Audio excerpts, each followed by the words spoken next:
Hello बच्चों, तो आज हम पढ़ेंगे कक्षा 9 गणित का प्रश्नावली 1C का प्रश्न पढ़ेंगे बच्चों हम 7 से 11 तक। तो बच्चों हमारा प्रश्न नंबर 7 है 0.999 डॉट डॉट को P/Q के रूप में व्यक्त करो। क्या आप अपने उत्तर से आश्चर्यचकित हैं? अपने अध्यापक और कक्षा के सहयोगियों के साथ उत्तर की सार्थकता पर चर्चा करो। तो बच्चों इसे हम कैसे हल करेंगे? बच्चों हमारा क्वेश्चन है 0.999 डॉट डॉट। इसे बच्चों हमें P/Q के रूप में व्यक्त करना है। तो इसको बच्चों हम लिख सकते हैं 0.9 के ऊपर बार। भाई 9 जो बच्चों हमारा है ये लगातार आ रहा है। अब बच्चों हमारा क्वेश्चन बन गया है 0.9 के ऊपर बार को P/Q के रूप में व्यक्त करो। तो बच्चों इस टाइप का क्वेश्चन लोग हल कर चुके हैं। इसमें क्या करेंगे, सबसे पहले मानेंगे इसे कि माना x बराबर 0.999। आप इसे समीकरण नंबर 1 दे सकते हैं।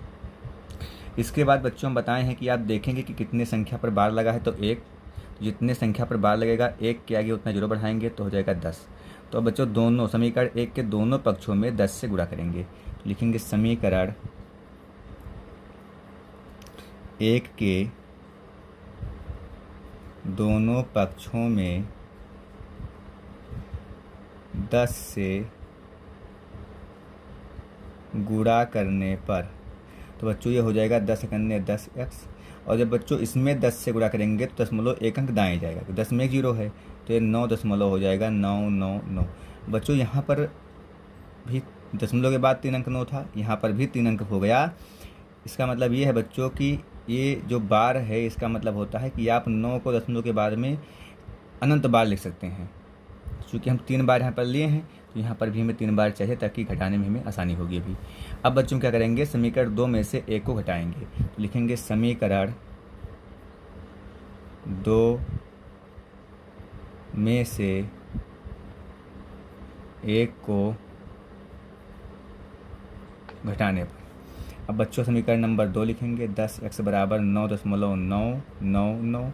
अब फिर बच्चों समीकरण नंबर 1 लिखेंगे तो x बराबर 0.999। इसे बच्चों हम घटाएंगे तो लिखेंगे घटाने पर। अब बच्चों दशमलव के बाद 3 अंक यहाँ पर भी है, 3 अंक यहाँ पर भी है, समान अंक हैं तो हो जाएंगे 0। अब इसमें से बच्चों घटेगा 9 से 0 तो 9 बचेगा। और बच्चों 10x में से x घटेगा तो कुल बच्चे कितना बचेगा 9x। अब दशमलव के बाद बच्चों आप शून्य लिखें या ना लिखें, 9 इधर किए है गुणा, उधर जाएगा बच्चा क्या हो जाएगा भाग। तो 9 बटे हो जाएगा 9, 9 करने 9। तो x का मान बच्चों कितना आ गया 1। कितना आ गया x का मान 1। अब बच्चों चूँकि जो हम x माने थे वो था हमारा 0.99, तो इसे आप यह करके लिख सकते हैं 0.999 = 1। ये भी आपका आंसर हो जाएगा, या आप यहाँ पर भी आंसर लिख सकते हैं। जो ये हमारा हो गया है 0.999 को P/Q के रूप में व्यक्त करना। अब बच्चों हमारा अगला क्वेश्चन है, अब बच्चों हमारा है प्रश्न नंबर 8 1/17 के दशमलव प्रसार में अंकों के पुनरावृत्ति खंड में अंकों की अधिकतम संख्या क्या हो सकती है। मतलब बच्चों हमें क्या करना है कि 1/17 को हल करना है दशमलव प्रसार के रूप में। 1 को 17 से भाग देना है, 1 को भाग देना है हमें 17 से। और बच्चों तब तक भाग देना है जब तक कि अंकों की पुनरावृत्ति ना होने लगे। उसके बाद जहाँ से बच्चों हमारे अंकों की पुनरावृत्ति होगी वहीं पर हम क्वेश्चन को छोड़ करके और उसकी संख्या को गिनेंगे कि अधिकतम संख्या कितनी हो सकती है। तो बच्चों अभी 17 1 से बड़ा है तो पहाड़ा शून्य में पढ़ेंगे। अब लगाएंगे पॉइंट, जीरो उतारेंगे, हो गया 10। अब भी बच्चों ये 17 जो हमारा है 10 से बड़ा है तो बच्चों फिर से हम पहाड़ा शून्य में पढ़ेंगे। अब ये हो जाएगा 100। अब बच्चों हम पढ़ेंगे 17 × 5 = 85 होता है और 17 × 6 = 102। 17 × 5 = 85। अब ये बच्चों बचेगा कितना, 10 में से 5 गया 5, 9 में से 8 गया 1, 15। बच्चों 1 जीरो बढ़ाएंगे क्योंकि दशमलव लगा हुआ है। अब बच्चों हो गया 150। अब बच्चों पढ़ेंगे हम पहाड़ा 8 में, 8 × 7 = 56 और 8 एकन्ने 8 और 5 13। तो बच्चों ये घटेगा तो बचेगा 4, 10 में से 6 गया 4, 4 में से 3 गया 1। अब बच्चों फिर से जोड़ बढ़ाएंगे और फिर से बच्चों पढ़ेंगे 8 में। फिर बच्चों हो जाएगा 136। ये बच्चों बचेगा 4, ये सब जीरो उतारेंगे, हो गया 40। अब बच्चों 17 दूना 34, 17 दूना 34, तो ये बच्चों कितना बचेगा? 10 से 4 गई 6, और ये शून्य हो जाएगा, शून्य उतारेंगे 60 हो गया। अब बच्चों होता है 17 तियाँ 51, 17 तियाँ 51, तो बच्चों कितना बचा ये? 9, जीरो उतारेंगे 90, तो फिर 17 पच्चे 85, 17 पच्चे 85, तो बच्चों कितना बचेगा? 5, जीरो उतारे 50 हो गया बच्चों। अब बच्चों 17 दूना 34, 17 तक क्या हो जाएगा? 34, तो ये बच्चों कितना बचेगा? 16, 160, कितना हो गया बच्चों? 160। अब बच्चों 17 नवैया होता है 153, 17 नवैया 153, तो ये बच्चों कितना बचेगा? 7, जीरो बढ़ाएं कितना हो गया? 70। अब बच्चों 17 चौका होता है 68, तो कितना बचा बच्चों? 2। अब बच्चों होता है 17 इकन्ने 17, कितना बचा बच्चों? 3, फिर जीरो बच्चों बढ़ाएंगे हो गया 30। फिर से बच्चों से हल करेंगे 17 इकन्ने 17। अब बच्चों कितना बचा ये हो जाएगा 10 से 7 गई 3, और 2 से 1 गया 1, ये बच्चों हो जाएगा 130।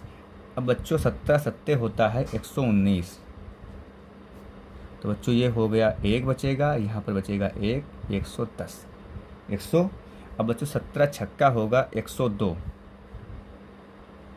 तो ये बच्चों कितना बचा? 8, और जीरो हो जाएगा, अब जीरो बचा 80।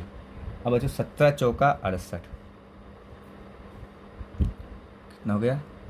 68, तो कितना बचा बच्चों? अभी ये 10 से 8 गई 2, 7 से 6 गई 1, 12, 120, 120। अब बच्चों 17 सत्ते होगा 119, 100। अब बच्चों कितना बचेगा? 1। अब यहाँ से बच्चों देखें तो फिर से हमारा वही क्वेश्चन शुरू हो गया 1।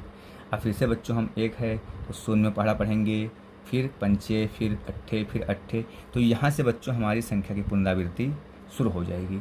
तो लिखेंगे अतः, चूँकि लिखने बच्चों, चूँकि 1/17 बराबर बच्चों हमारा आया है 0.08823942911764 में अंकों की अधिकतम संख्या बराबर 1 2 3 4 5 6 7 8 9 10 11 12 13 14 15 16 है। अधिकतम संख्या बच्चों कितना आया है? 16 है। 16 अंकों के बाद बच्चों हमारे संख्या की पुनरावृत्ति शुरू हो जाएगी। ये बच्चों इसका है आंसर, क्वेश्चन नंबर 8।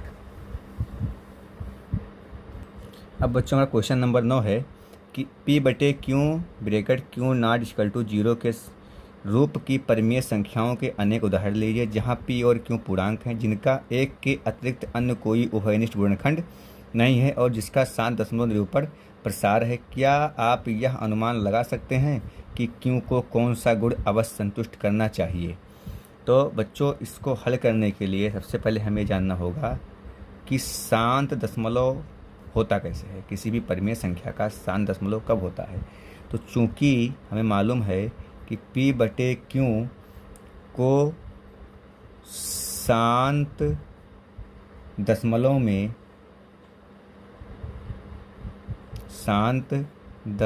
में निरूपित करने के लिए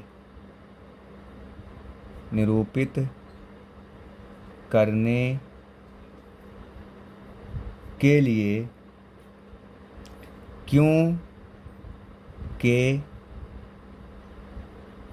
अभाज्य गुणनखंड में 2 या 5 या 2 गुणे 5 होना चाहिए। अब बच्चों जिन परिमेय संख्याओं को हम लिखेंगे उसके हर का जब हम अभाज्य गुणनखंड करेंगे तो उसमें 2 हो या 5 हो या 2 गुणे 5 हो, तो वह सारी परिमेय संख्याएं हमारी शांत दशमलव को निरूपित करेंगी। जैसे हम लिख दिए 1/2। अब बच्चों इसके हर एक गुणनखंड में केवल 2 ही मिलेगा। 3/25, तो इसमें बच्चों केवल 5 मिलेगा। 7/20, इसमें बच्चों 2 और 5 दोनों मिलेगा। 2 दूनी 4 पंचे 20। ऐसे बच्चों आप कितनी भी संख्याएं ले लें, आप 1/16 कर लें, डाट डाट आदि सभी परिमेय संख्याओं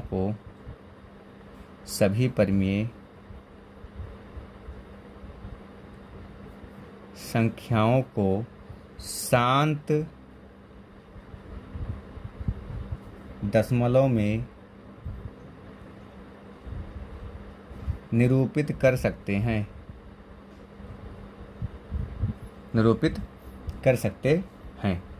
अब बच्चों हमारा क्वेश्चन नंबर 10 है कि ऐसी 3 संख्याएं लिखिए जिनके दशमलव प्रसार अनावसानी अनावर्ती हों। तो बच्चों हम आपको बताए हैं कि अनावसानी अनावर्ती दशमलव किसे कहते हैं वीडियो नंबर 1 में। इसमें आप बच्चों संख्या पद्धति का वीडियो नंबर 1 है हमारे यूट्यूब चैनल पे, आप जाके बच्चों उसे देख सकते हैं। उसमें हम बताए हैं कि अनावसानी अनावर्ती दशमलव किसे कहते हैं। तो बच्चों इसमें क्या होगी, कहे हैं कि ऐसी 3 संख्याएं लिखिए जिनके दशमलव प्रसार अनावसानी अनावर्ती हों। तो सबसे पहले बच्चों आपको जानना होगा कि जितनी भी हमारी अपरिमेय संख्याएं होती हैं वो पूर्णांक संख्या नहीं होती हैं, अर्थात उनका दशमलव प्रसार होगा वो सारा क्या होगा, अनावसानी अनावर्ती होगी। लेकिन बच्चों हमसे पूछा कितना गया है, तो 3। तो हम लिखेंगे ऐसी संख्याएं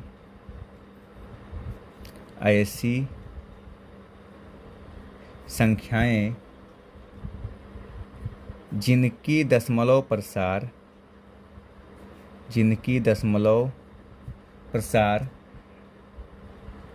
अनावसानी अनावर्ती होती हैं,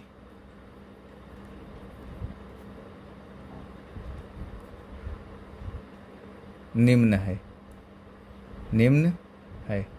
अब बच्चों आप इसमें आप कोई भी 3 परिमेय संख्या ले सकते हैं, 3 भी संख्याएं ले सकते हैं दशमलव रूप में। ऐसे हम मान लीजिए हम ले लिए 0.04। तो इसमें बच्चों अनावसानी अनावर्ती का मतलब बच्चों होता है कोई ऐसी संख्या नहीं होगी जो बार बार आए, जैसे 4 ऐसी नहीं आएगी। 0.4 है तो 0.004, फिर 0.004, फिर 4.004, डाट डाट ऐसे बच्चों आएगी। आप हम ले सकते हैं 0.50, 50। तो बच्चों 5.00, 5.000, 5.405। आप बच्चों ले सकते हैं 0.07, तो 0.007, 0.007, 4.07, डाट डाट ऐसे बच्चों आप जितनी भी संख्या ऐसे पूछी जाए आप 2 संख्या दशमलव रूप में लिख करके और उसमें बच्चों आप 0 की संख्या में वृद्धि करते चले जाएंगे और आपका बच्चों दशमलव प्रसार जो होगा हो जाएगा अनावसानी अनावर्ती। तो बच्चों ये आपका है क्वेश्चन नंबर 10। बच्चों हमारा अगला क्वेश्चन है क्वेश्चन नंबर 11। परिमेय संख्याओं 5/7 और 9/11 के बीच की 3 अलग अलग अपरिमेय संख्याएं ज्ञात करो। तो बच्चों जब इससे हम हल करेंगे तो सबसे पहले बच्चों हम 5/7 और 9/11 का दशमलव प्रसार करेंगे। बच्चों हम 5/7 को हल करेंगे तो इसका जो आंसर हमारा आएगा वो 7/5। अब बच्चों पहले हम पढ़ा 7 का शून्य पढ़ेंगे, 7 शून्य हम शून्य, 5 लगाएंगे 0.0, 7 7 49, बच्चों 1 बचा, 0 बढ़ाएं, 7 1 7, बच्चों 3 बचा, 30, 7 चौके 28, बच्चों 2 हुआ, 20, 7 दूनी 14, 6 बचा बच्चों, 7 8 56, 4 40, 7 5 35। बच्चों फिर से हमारा पुनरावृत्ति चालू हो जाएगा, 5 मिल गया हमें। तो इसका बच्चों जो आएगा दशमलव प्रसार वो 0.71428 के ऊपर बार लग जाएगा। तो बच्चों ये आ जाएगा आपका, देखा जाए तो 0.71428 के ऊपर बार, और बच्चों इसको हम लिख सकते हैं 0.71 के ऊपर बार। 7 1 के ऊपर 12। इसी प्रकार बच्चों हमें 9/11 को हल करना है। तो इससे हम हल करेंगे 9/11 को जब, तो बच्चों ये हो जाएगा 11/9, तो 11 शून्य 0 9 लगाएंगे 0.0, 11 8 88, 2 बचा 20, 11 करने 11, फिर से बच्चों 9 आ जाएगा, फिर 11 8 88, फिर बच्चों 2 बचेगा, फिर 11 करने, तो बच्चों 0.81 आएगा। तो इसे हम लिख सकते हैं 0.81 के ऊपर पार। तो ये बच्चों हो जाएगा 0.81 डॉट डॉट, यह बच्चों हो जाएगा 0.81 के ऊपर पार। अब बच्चों हम लिखेंगे अब 5/7 व 9/11 के बीच की परिमेय संख्या के 9/11 की बीच की 3 अपरिमेय संख्या। तो बच्चों अब हम क्या करेंगे, अब हम 0.71 से लेके 0.81 के बीच की कोई भी 3 संख्या ले सकते हैं। जैसे बच्चों हम देखिए, हम लेंगे पहले अंक लेंगे 0.75, दूसरा लेंगे बच्चों 0.78, और बच्चों तीसरा हम ले लेंगे 0.80। तो बच्चों इसका हो जाएगा 75 075, बच्चों 0075, फिर 00075 डॉट डॉट, 78 078, 0078, 00078 डॉट डॉट। बच्चों इसका हो जाएगा 80, फिर बच्चों हो जाएगा 80 800 800 840 डॉट डॉट डॉट। ऐसा बच्चों आपका मन करे तो 79 ले लीजिए, 75 76 74 71 72 73, कोई भी 2 संख्याएं, 71 से लेके 81 के बीच की आप कोई भी 2 संख्याएं ले सकते हैं। बच्चों आज के वीडियो में बस इतना ही। अगर जो वीडियो अच्छी लगी हो तो इसे लाइक कीजिए, चैनल को सब्सक्राइब कीजिए और बेल आइकन को प्रेस कीजिए। धन्यवाद।